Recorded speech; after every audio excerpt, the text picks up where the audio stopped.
क्या शक होगा मालूम कि जीता कौन और हारा कौन। तुम्हें शर्म नहीं है एक माजूर के सामने इस तरह जुल्म बर्बरियत करते हुए।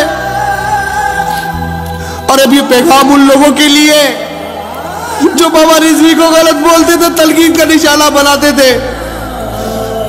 कल के जनाजे में तुम्हें पता चलेगा जब अल्लाह तबारक व तआला दिखाएगा तुम्हें बाबा रिजवी का जनाजा। लेकिन आज उम्मत को एक बात कहना चाहता हूं, आज बाबा नहीं बहुत कुछ चला गया, ये सोच के भी डर लगता है कि अब कौन खड़ा होगा इस तरह। हजूर के खाके बल गए, वो तो आशिक थे बर्दाश्त न कर सके, दुनिया से ही चले गए कि हजूर मैं आपकी इज्जत में फेरा नहीं दे सका। जहाद का ऐलान करो तो एक्सट्रीमिस्ट दहशतगर्द बना दिया जाता है। इसका मतलब ये जिस कुत्ते का बस पड़े वो मेरे नबी की शान में कुछ भी करता फिरे। मेरे जैसा माजूर है बाबा रिजवी, आप माजूर नहीं थे, आप माजूर नहीं थे, माजूर तो हम हैं जो पैरों वाले होकर घरों में बैठे सिर्फ अपनी रोटी, अपनी भूख, अपने घर को देखते। जाकर पूछ लेना कि बाबा बुढ़ापे में भी सीढ़ियों से घसीटा जाता है और बाबा मुस्कुराता है। पुलिस वाला देख के कहता क्या देख के मुस्कुराता है, तो बाबा कहता जिसके लिए तू मुझे घसीट रहा वो तुझे नहीं देख रहा, लेकिन जिसके लिए मैं घसीटा जा रहा हूं वो मुझे जरूर देख रहे। बाबा तेरी बातें भी निराली, बाबा तेरी अदा भी निराली, बाबा तेरे इस्तकबाल के लिए यकीनन आज फरिश्ते हो गए, क्योंकि तू हजूर अलैहिस्सलाम की इज्जत में पैरा देकर आया। बार बार तूने शेल खाए, तूने तकलीफ सही इस बुढ़ापे में, तूने नौजवानों के दिल में इश्क रसूल भर दिया, तूने जवानों की रूह को ताजा कर दिया।